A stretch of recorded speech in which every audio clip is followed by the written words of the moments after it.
Maayong adlaw mga abyan. Ko si Seth Ethan Titibos. Subong tudloan ta kamo kung paano magluto sang isa sa pinakasikat ng pagkaon sa Pilipinas, ang adobong nga baboy. Ta, maluto ta!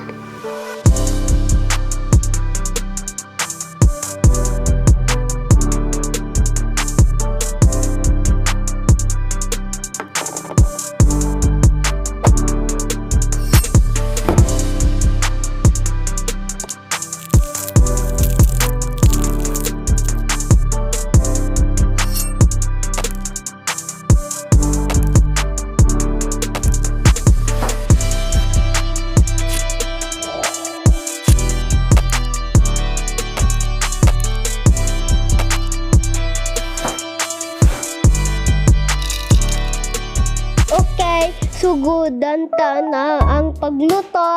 Una, initon ta anay ang kalaha. Ibutang ang mantika. Ibutang ang ahos kag sibuyas kag pitohon hasta mag golden brown.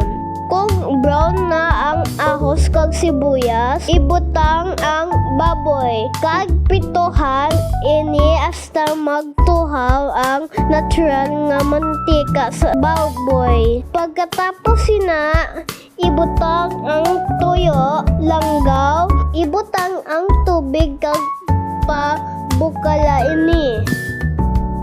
Ibutang ang paminta kag dahon sa laurel. Pagbukalon sa hinay nga kalayo. Pagtatapos ang 30 minutos, ari na nga adobo. Puwerte ka nami, kaunti